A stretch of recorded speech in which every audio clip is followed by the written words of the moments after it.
เอิ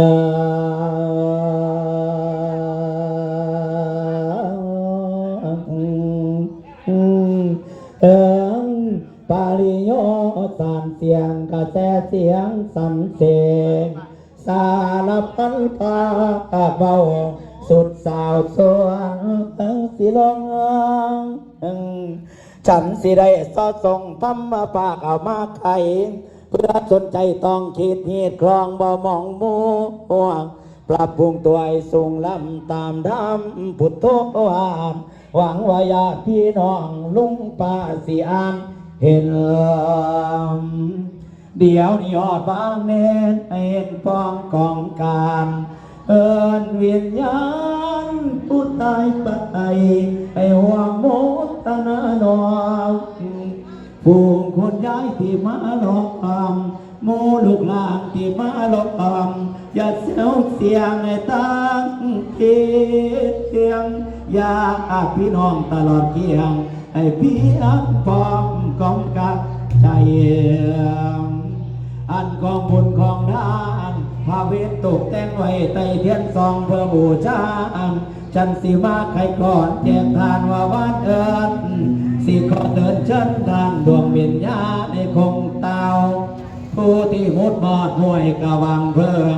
ว่าเพิ่งเอาเมื่อนั้นน้องคือสิวดังเอาบ่อยากจากไล่ป่าแต่ก็จำเป็นละหลีกหนีบ่มีใดซาเหลือไว้ต้องเจอพ่อบ่วันใดก็มือเนืองถึงข้าวการจะต้องพอบ่มีแล้วผู้สิฝืนตายไปแล้วบ่ฟื้นนอนบ่ตื่นนี่ร่างกายแสนสงสารดีน้องโอ้ยอยู่บนใดฟ้างบางเมื่อนี้น้ออยากลูกหลานกำลังสร้างกุศลทานแจกวานทอลานี้เทพทานพยานไทยให้ซอยห่าง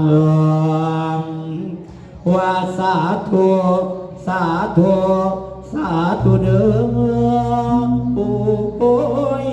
ดวงวิญญาณของลุงตาพ่อแม่พี่น้องผู้ตายดวงวิญญาณกับเจ้านั้นอยู่ทางใดกันแล้วอย่างแม่นสิอยู่ฝากฟ้าก็ตามแล้วไอ้ควายน้องเมื่อนี้พวกพี่น้องญาติมิตรมวลสหายคิดทอดไล่เหลือเกินบ่อาจไอ้ควายเวินมาทั้งนี้เจ้านี่ไปไกลเยินเดินคนทางไปตั้งทีมจังหวะในมือนี้ขอให้คงเต้าสักทานเพราะว่าญาติอยู่บ้านกำลังวาดกระจายของให้เจ้ามารองรับส่วนกุศลทั้งตายไม่ว่าทรมานไม่ในอบายให้พ้นโทษสาเดิมโกรธทานบุญส่วนนี้พระขึ้นสู่สากวัน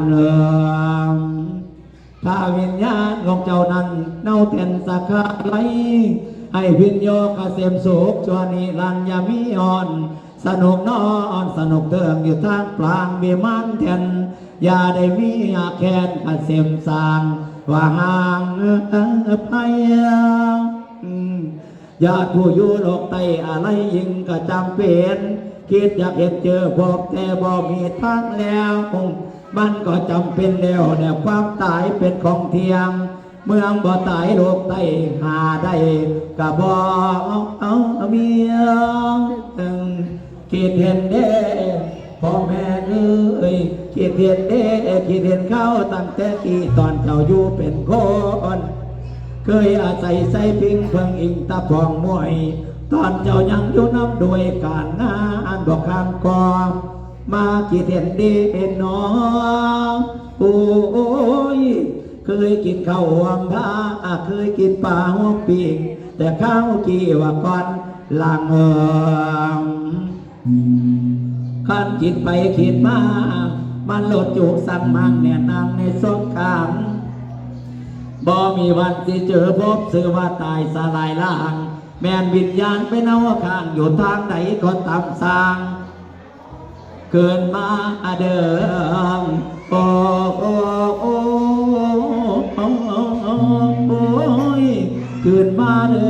มมาบ่เห็นรูปร่าง พงพองกระบอกเตรียมเธอว่าในมือนี้เป็นมือแม่นวันใจแนวใดๆก็เตรียมทานบ้านโกยหมดสิ้นผลสินทานในวันนี้อานิสงส์ทุกสิ่งอย่างสิขอว่าให้แก่เจ้าพงทองบอกว่ายัง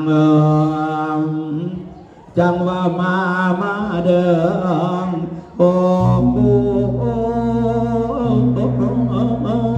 โอ้ยว่ามาเดิมเอาเลยเสือเด้อพี่น้องเด้อห้องบริมาเด้อกันเจ้าของผู้จากไปให้พี่น้องเลยเสือไปมันเดิมจังว่ามาตอนมาหอดดอนเจ้ายาข้ามาหอดนำเจ้ายาแดงมาหอดดอนป้าแต่อย่าแบกเล่นว่าอยู่เฉยอย่าข้าเศร้าระวังเคยหินหาดผานาดองหากเจ้าลงมันได้ให้รับฟังเสียงนี้